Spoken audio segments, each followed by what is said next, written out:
When I stand on the mountain and I say, do it, it gets done. If it don't get done, then I'll move on it. And that's the last thing in the world you want me to do. I knew that people would die. I knew that there would be killing. Our acts cannot be forgiven. Every one of you out there has tried to kill me for the last 25 years, and I'm still here. Ha, ha, ha. Now what?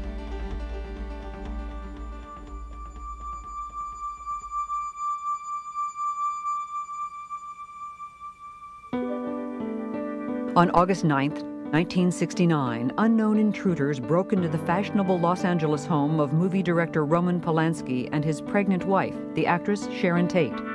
There, they slaughtered her and 4 others. One night later, another home was invaded, and a middle-aged grocery executive and his wife were killed with equal brutality. In 2 days, an entire city was seized by fear. But it was months before the crimes were connected. When they were, a small, bizarre character named Charles Manson was charged with provoking his apparently fanatic followers to commit the crimes. And a national obsession to understand these people began. Who was Charles Manson? As he recalls it, the pain of Manson's childhood began early. I'm a street child. I'm a runaway little girl at 15 years old out of Kentucky named Kathleen Maddox. I didn't have a husband. My husband's name was Scott. And he married somebody else and went down the road, and she went to Cincinnati and had a guy named Charlie Manson. Charles Manson was born on November 12, 1934 in Cincinnati, Ohio, in Cincinnati General Hospital. His mother, Kathleen Maddox, was just 16 and unmarried when he was born. His father was a Colonel Scott who'd briefly known Kathleen. She was very, very motherly looking. She was as motherly looking as my mother was. My mother went to prison for 5 years for strong-arm robbery. Her brother had to deal a trick in off the street and put the yoke on him to get some money to eat. But when I heard she was a prostitute, it just, I couldn't believe that either. And she went to prison, and I used to visit her in the prison visiting room. His mother's absence and rejection would make a life with her a dream of Charles Manson's throughout his childhood. Manson spent many of his early years in the small town of McMecken, West Virginia, with his deeply religious aunt and uncle, living, by all appearances, a not unhappy small-town life. The house was a big, older house, but it was beautiful. He had just about anything he wanted, I would say. His aunt and uncle and grandmother took him to church. He didn't like going. The only thing he really liked, was the singing. But Charles loved to sing. But some of Manson's outlook on the world came from another uncle, a mountain man. Out of the Kentucky mountains, when my uncle said, "We ain't surrendered, we're still rebels, and we'll be rebels until the end of time, because I ain't accepting no Yankee school." He said, "Don't go to those schools, boy." So when I was 9 years old, I set the school on fire, and I went to reform school. Between 1942 and 1947, Manson spent periods of time with his mother and her assorted lovers around the Midwest. But then, unable to place him in a foster home, she allowed the court to place him in the Givalt School for Boys. After 10 months, he ran away to find her, but she would not take him back. This was a turning point for Charles Manson. The only thing my mother taught me was that everything she said was a lie. And I learned never to believe anyone about anything. He ran away from the school again and began a life of petty crimes, including breaking into grocery stores and stealing a bicycle. In 1949, after time in a juvenile center, he was sent to Father Flanagan's famous Boys Town. According to a 1949 article in the Indianapolis News, a dead-end kid who has lived in an emotional blind alley is happy today. He's going to Boys Town. Manson ran away 4 days later. Now just 13, he stole cars, broke into stores, and committed his first armed robberies. He was then sent to the Indiana School for Boys, where he claims he was raped and repeatedly beaten. He ran away 18 times. Now the punishments escalated after he stole cars, committed armed robbery, and held up gas stations. He went from the National Training School for Boys to Natural Bridge Camp to federal reformatories at Petersburg, Virginia, and Chillicothe, Ohio, where he was paroled in 1954. He was just 19 years old. Around this time in Los Angeles, one of Manson's future followers, Patricia Krenwinkel, was a little girl. Her comfortable childhood could not have been more different from Charles Manson's, but even her home was not without its sadness. During the time I was brought up, nothing was talked about.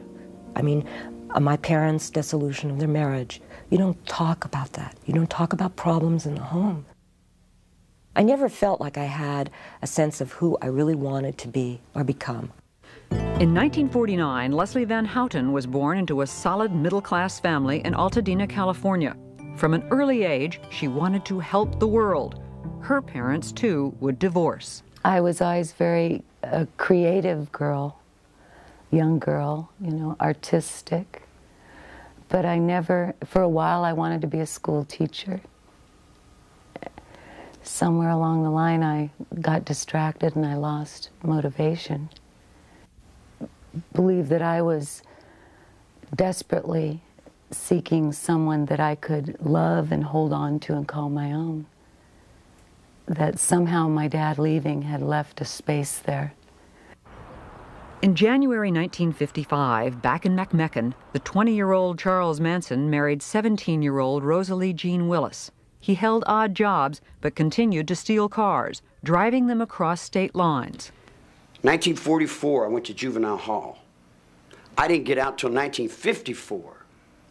I got a little girl named Rose, stole some guns, went to Georgia, burglarized a store, got a straw hat full of dimes, and came to L.A. I turned 21 years old in the L.A. County Jail. I wasn't out but a hot second. I've been in jail all my life. It was one of the curious facts about Charles Manson. He would often manage to commit small-time crimes that nonetheless violated federal laws and would bring tough penalties. A suspended sentence turned into a 10-year term after he violated probation on a charge of forging a very small treasury check. I was struck by something initially, and that is that he had been sentenced to 10 years for attempting to cash a $43 treasury check, and he did 7.5 years. From 1951 to 1967, Charles Manson's rap sheet shows a range of crimes, from mail theft to forgery to running prostitutes. It was at McNeil Island Penitentiary that Manson developed a skill at the guitar and an interest in music that would play an important part in later events.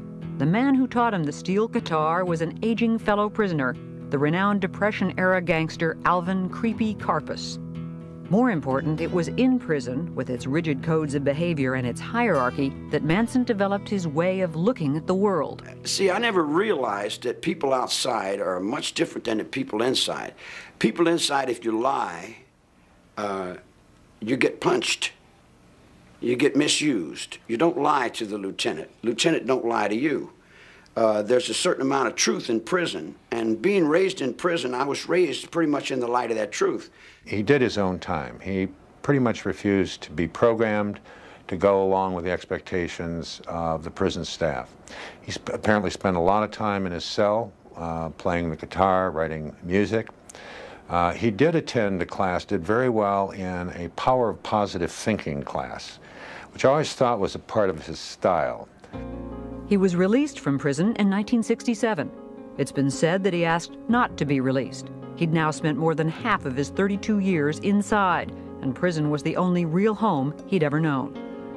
What's more, Charles Manson had never known life with a real family. That would make a family of his own very appealing.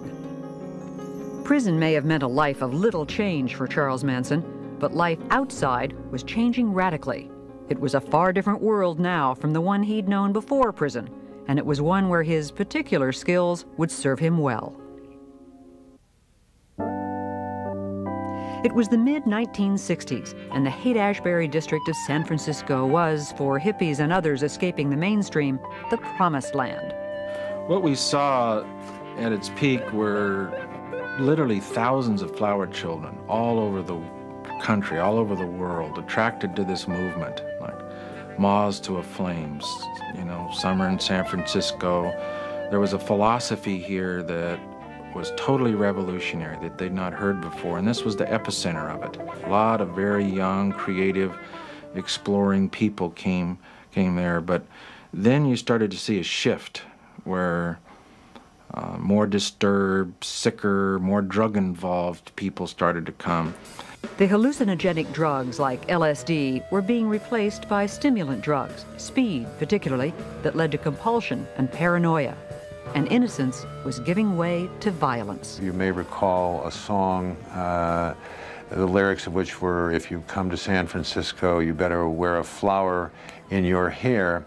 By 1967, if you came to San Francisco, you needed to wear a .45 in your belt. It had changed that fast. The kids were still coming from all over the United States with the same set of expectations, but the welcoming committee was very, very different. There was a brand of street theater that was hard to imagine.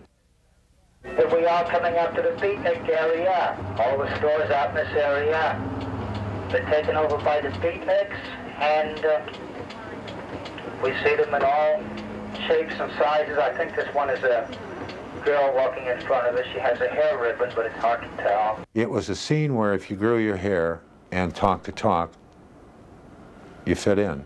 This was the scene which Charles Manson entered on his release from prison in 1967. When he came out, he initially told me that there was nothing I could do, that if that he could go back to prison. He was not afraid of it. He was not going to do parole if parole was going to be onerous. He was clearly an antisocial personality. He was superficial, he was glib, and he was very adaptable. And when I got out, all your children would come to me because they never had anybody tell them the truth. He sized up people, I think, fairly quickly and fairly accurately. I think that's a skill you learn in prisons. He said, so your father just kicked you out of the house. And that started it. Lynette Squeaky Frome joined up with Manson early on. It was easy to talk to him. And we talked on a number of levels. His mind intrigued me. Charlie was what he needed to be at any given time. Pat Krenwinkel was another early member of Manson's growing family. I met Charlie when I was living at the beach with my sister, and she came home and said to go down to a friend's house, which I did, and Charlie was there, and he was playing the guitar. And so I was introduced to him there. And that night, we slept together, and I felt really loved by him almost immediately, mostly because I think at that point I was really desperate for someone to care. When we made love, all I remember is just crying and crying to this man. I mean, it was like, because he said, oh, you're beautiful. I couldn't believe that. I just started crying. Manson's family grew to include men. One of them was the young All-American Texan, Charles Tex Watson. Charlie used sex for, number one, when people would come and he wanted power over them, men, he would offer them whatever women he had. And he had certain women he always put out front, which he called his front street girls. They were the ones that he thought were the most beautiful, the ones that would be the most enticing. And that's what he would do. I mean, he was an excellent pimp. Charles Manson was not only attracting followers, he was also exercising more and more control. Whatever he believed, I would believe, and I would say, and I would spout off. I began to get increasingly uncomfortable with the amount of control and the way in which he used them. And you could see his sense of power and control growing. But in Northern California, at least, the family was monitored by outsiders. I saw him on a weekly basis. He would bring the girls into the office. It was a big occasion. I would go out to a home and see them. There was always that string. There was always some reality. The family left San Francisco in the summer of 1967 and began an odyssey up and down the California coast. Moving from place to place was one way Manson kept his followers entertained enough to stay. They started spending more and more time in the Los Angeles area. There, Manson hoped to make a name for himself in rock and roll. I think he felt that once he got down there, things were going to be very, very different. He had contacts with the Beach Boys. It was through the women that Manson made his connection with Dennis Wilson of the Beach Boys. In Los Angeles, Wilson picked up 2 of the family women hitchhiking and took them home. Soon, Manson and the rest of the family showed up and moved in with Wilson for several months. Then, through Wilson, Manson did some recording, but nothing came of the sessions. Manson was always bitter that his music would remain unheard. They came to the ranch, lady. I didn't go to them, they came to me. You're stealing my music every day. You're writing my songs, you're playing my game. In August of 1968, longtime family member Susan Atkins found the family a new home, an old Western movie set and now writing stable owned by an 80-year-old half-blind man named George Spahn. Leslie Van Houten joined the family in the summer of 1968. You know, all very fun in the beginning, innocent. At first, the family reveled in the crumbling movie set and the beautiful countryside around it. They play-acted roles they might have taken in old movies. It was like summer camp, and Charles Manson was head counselor. It was a great place, actually. We could make anything we wanted out of it. It was like having the Our Gang set, you know. You could turn it into anything. The whole idea was to let time disappear. There was no time. We were all living now. Now was the only time. See, at first, the magical mystery tour was that we would be cowboys or gypsies or pirates, and every day it was to wear a different role so that we would get more out of ourselves, and every day was Halloween.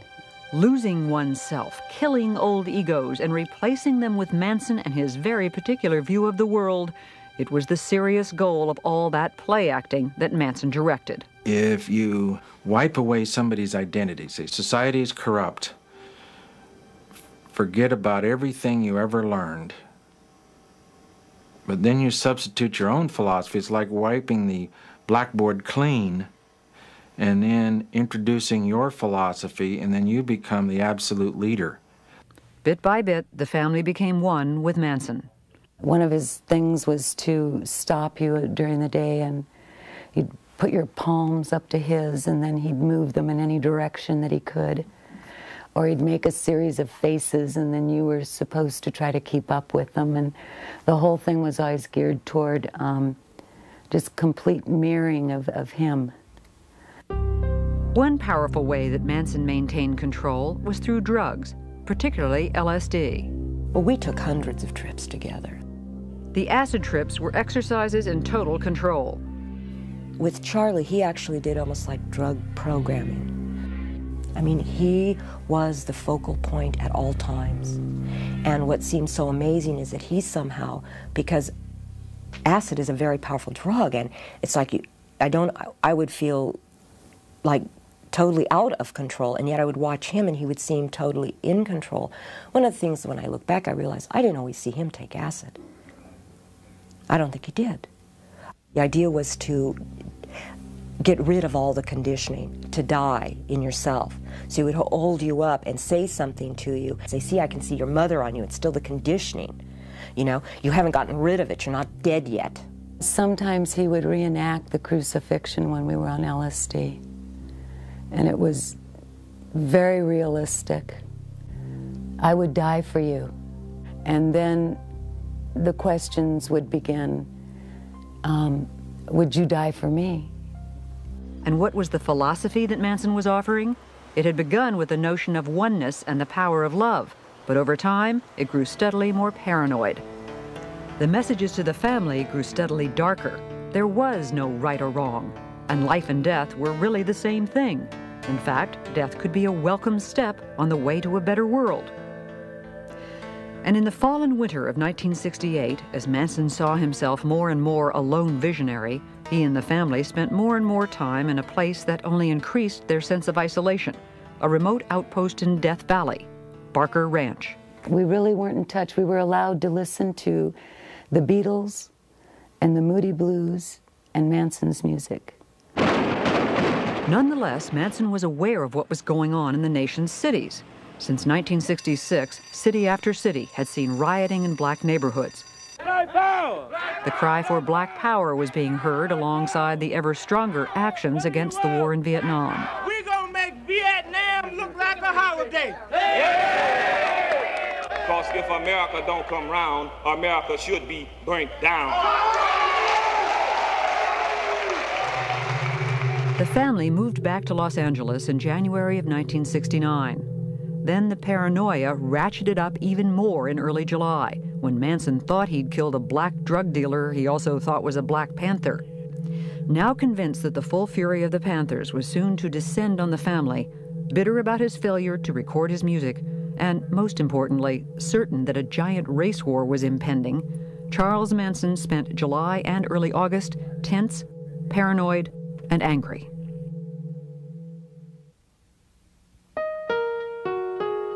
On the night of August 9th, 1969, at a house on Cielo Drive in Los Angeles, the actress Sharon Tate, wife of movie director Roman Polanski and 8 months pregnant, was at home with her friends, the hairstylist Jay Sebring, coffee heiress Abigail Folger, and Roman's friend Wojtek Frykowski. A young man named Stephen Parent was also on the site, visiting the home's caretaker. That night's murders began with some preparations at Spawn Ranch. I was with the children. We were in a trailer. I was with someone else, and we were in a trailer. And Charlie came and woke me up. And he said, "Get up. I want you to go somewhere." He said, "Get in the car." And I was in the car with Tex and Linda Kasabian and Susan Atkins. And he said, "Do everything the Tex says." And we were off. Tex Watson went onto the property first. When he came upon Stephen Parent in his car, he shot him 4 times. We heard gunshots. He came back and told us to come with him. And we followed. Trying to get into the house, he eventually, I think he went through a window or something, returned to a front door and allowed the rest of us to enter. There was a man that he was dealing with, and I think that was Jay Sebring, I believe. He had him on the floor or something, and he was going to tie him up. And he asked Susan to check the back rooms. And what began to happen is a scuffle started taking place between Tex and the man and Jay Sebring, and he shot him, and everyone else at that point obviously was getting really frightened and scared. And what eventually took place is that there was an attempt to tie everyone up, and when there was an attempt to tie everyone up, eventually Abigail Folger started to get herself undone, and she took off. I ran after her with an upraised knife, and we went out through a back door out onto the lawn. And I started stabbing her. I ran her down, and I began to stab her. I remember her saying, "I'm already dead." It was Tex Watson who delivered most of the fatal blows at the house that night. We were so locked in, it's just okay, this must be this, and when you just become more in more like a robot, somehow this must bring it. The scene left behind was grotesque. There was blood everywhere. A rope tied twice around Sharon Tate's neck was looped over a beam and tied around Jay Sebring's neck. Abigail Folger and Wojtek Frykowski lay on the front lawn. Stephen Parent lay dead in his car. And on the front door, in Sharon Tate's blood, was the word pig. Besides being shot and bludgeoned, the victims had been stabbed a total of 102 times. When I got back to the ranch, we got out of the car, Charlie came up and asked everybody how it went. But that was the first time I looked at him and I said, "Charlie, They were so young. And he just said, go with Tex. The next night, another attack. This time, it was at the home of grocery company executive Lino LaBianca and his wife Rosemary in a very different section of Los Angeles. Manson knew the house because he'd attended a party at a neighboring home in the past. Along this second night would be Leslie Van Houten, anxious to prove her loyalty to Manson. I knew that people would die.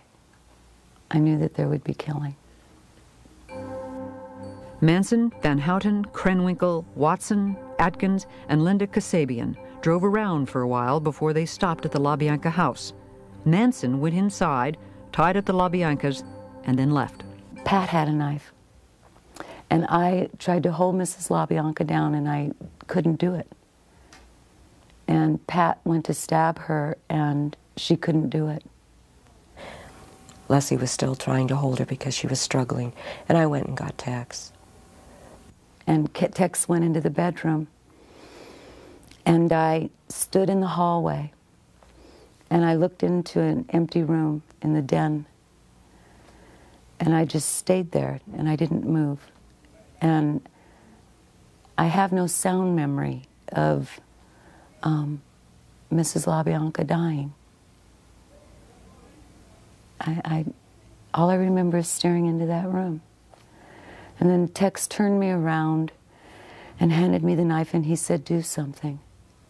Because Manson had told him to make sure that all of us got our hands dirty. And I stabbed Mrs. LaBianca in the lower back about 16 times. The scene at the LaBiancas was no less macabre than that at the Tate House. A carving fork protruded from Lino LaBianca's stomach, a knife protruded from his throat, and the word war was carved in his flesh. Mrs. LaBianca was in the bedroom, her head covered by a pillowcase with a lamp cord tied around her neck. And on the walls, written in their blood, were the words, "Death to pigs," and "Rise," and on the refrigerator door, the words, "Helter Skelter." I said, if you're gonna do something, leave something with you. Just like I would tell you, if you're gonna do something, do it well, and leave something with you. Leave a sign to let the world know that you were there. Have a good day. The two victims had been stabbed a total of 67 times. Meanwhile, the news of the first night's murders had hit LA like an earthquake. There was a terrible fear, a terrible trepidation on the part of the Hollywood community that this killing, this ritualistic killing, had something to do with celebrityism. And so a lot of the high-profile Hollywood stars, apparently Sinatra left town. Tony Bennett was living at the Beverly Hills Hotel in one of the bungalows. He moved inside to be safe. Steve McQueen supposedly drove around with a gun in the front seat of a car now, all reacting to the Sharon Tate killings. It was amazing. Everyone's got a piece of the story. Everywhere you went, there was somebody say, did you know that they found that thing? And that, you know. It seemed everyone wanted a gun. 200 guns were sold by one Beverly Hills store in 2 days. It took 2 weeks to get a locksmith. Police were interviewing many celebrities, and some became more careful about their habits. One local in the film business said, toilets are flushing all over Beverly Hills. The entire Los Angeles sewer system is stoned. Now the rumors started to fly. The first rumor that hit, as far as the crimes were concerned, was that it was drug-related. It was a drug hit. And on top of that, it was Roman Polanski's wife. People knew about Polanski's film, Knife in the Water, all of these strange, dark, mystical movies involving drugs and sex and killings. Sharon not only didn't use drugs. In the beginning, you know, there were those who thought Roman had an involvement in this. It was conjecture Polanski quickly denied. It's terrible for him when he came back for the funeral. And Warren Beatty was telling me this. I mean, people thought he somehow had something to do, which of course he didn't. In spite of the obvious similarities between the Tate and LaBianca murders, the police believed that the second crime was merely a copycat incident based on news reports of the first, and the two investigations were run quite separately. During the investigation, the family was actually arrested and then released on an unrelated charge of auto theft. They then headed north to the safety of Barker Ranch in Death Valley. On October 10th, the family was rounded up on new charges of auto theft and arson. And while they were in jail, the L.A. murder cases broke open. Family member Susan Atkins was implicated by another member in an earlier crime. Jailed in L.A., she blabbed to cellmates about the Tate and LaBianca murders. "The more you kill, the better you like it," she told them. Then one cellmate repeated the stories to the police. In December of 1969, nearly 4 months after the crimes, Charles Manson and 5 family members were charged with the Tate and LaBianca murders. What some called the crime of the century would now move on to a trial that would mesmerize a city. The trial of Charles Manson, Pat Krenwinkel, Leslie Van Houten, and Susan Atkins for the Tate and LaBianca murders began on June 15, 1970. Manson demanded and was refused permission to serve as his own attorney. Still, from the beginning, it was clear that Manson was in complete control of the defense. You have to realize that I viewed Manson as being the main defendant. To convict his co-defendants and have him walk out of court, I think, would have been an unsuccessful prosecution. The problem was that Manson was not at the murder scene. He did not physically participate in these murders, so I had to bring him in by way of circumstantial evidence, and also by the law of conspiracy. At the heart of the prosecution effort was the bizarre story of Helter Skelter, the stranger-than-fiction doomsday scenario that Charles Manson had woven from his earlier certainty of a coming race war. Helter Skelter was a name he'd taken from a Beatles song. Manson envisioned that white people would turn against the black man if they thought the black man had committed these 7 murders, and ultimately there would be a civil war between blacks and whites out on the street. During the war, he told them, he said, we're going to hide out in the bottomless pit in the desert, a place he derived from Revelation 9, a chapter in the last book of the New Testament. Manson foresaw that the black man would win this war. But later on, he said the black man, because of inexperience, would simply not be able to handle the reins of power. So we would have to look around at those white people who had survived, who had escaped from Helter Skelter. And he said, we'll come out of the bottomless pit, and quoting Manson, we'll send Blackie on his way to picking cotton, and we'll take over the leadership of the world. Chief prosecution witness was Linda Kasabian, who had driven the car on the night of the Tate murders. She agreed to testify in return for immunity. Can you get out of the way? The mood around the trial and throughout L.A. was as bizarre as the accused themselves. It may be more than 6 months before the Tate case finally goes to trial here at the Hall of Justice, but Hollywood isn't waiting. 2 movies about the mass murders already are in the works. One producer said his film will concentrate on the hippie clan charged with murder and explain on the screen why they might have done it. Day after day, Manson would come into court and by turns intimidate and amuse. He was playing the people. He was playing to the courtroom. He was playing to the press. We had quite a few staring sessions. He was always staring at people. You know, he'd stare at the jury, and they would turn away. He'd turn around and stare at spectators. During the trial, as in their lives before, the 3 women took all their instructions from Manson. The entire proceedings were scripted by Charlie. Every day we'd meet, and he'd decide, well, today I want you each to stand up and hold your hands in some stupid symbols. You're going to get up and scream. You know, each day was scripted, and that day we proceeded through the events. With Manson, he believed that everything we did was creating some picture that was going to go out in the universe and somehow change it towards his, bend it towards his will. The daily march of Van Houten, Atkins, and Krenwinkel, smiling and singing, was unnerving to anyone who saw it on the news. The song they were singing was one that Manson had written.